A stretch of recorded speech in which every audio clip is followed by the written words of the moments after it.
So you're in the rehab, so you get home about 10 days after your accident? Yes.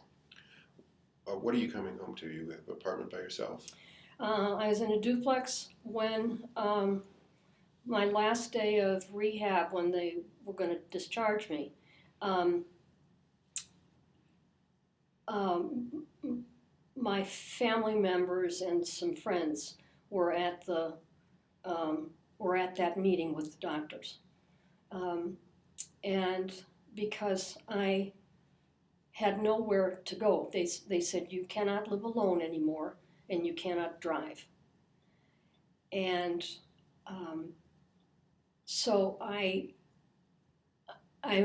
was at a loss as to what I was going to do, where I'd live, and just how I was going to live my life. So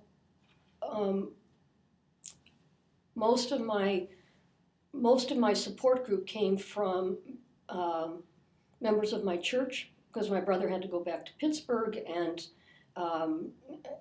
so I couldn't have family staying with me. I didn't have any caregivers. So I had lived this single life with friends. So my friends had been my family. A couple from church said, okay, you're going to come live with us.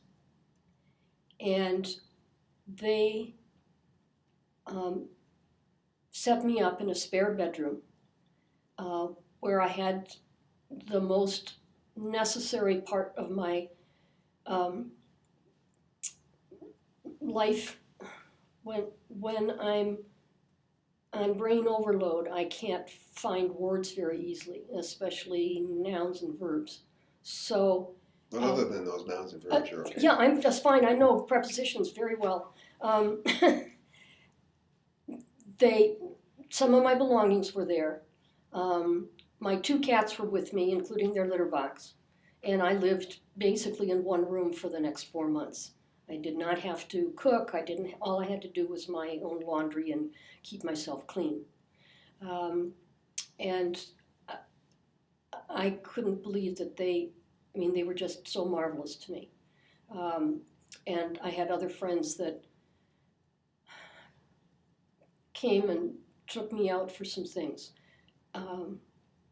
But I couldn't, and they also helped me move out of my duplex in 2 weeks. So I'm more than grateful, because I had no money to do anything. I was severely disabled in terms of being able to lift or move or do anything. So they kind of picked me up and moved me. I couldn't walk very well, and I still had this double vision. And it was one of those winters where we had tons of snow. And the doctor said to keep on walking. So I fell down on the ice for 3 months. I put cleats on my boots, and I just fell a lot. But I wanted to keep on expanding my life. So they lived very near a bus line.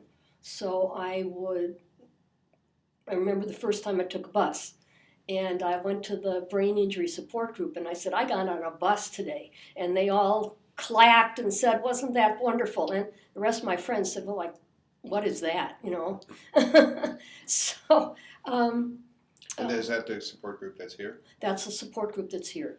So how far from here were you living at that time? It's the end of the bus line. East Green Bay, very near the wildlife sanctuary. So people would pick me up and take me there. Our meetings are from 7 to 9. So I needed rides everywhere I went. The church group help with that? The church help with that too? Yes, they did. And Robin and Bill, whose house I was living in, with their family, also were very generous in terms of taking me very various places, because it seemed like I had a doctor's appointment or a therapy appointment every day.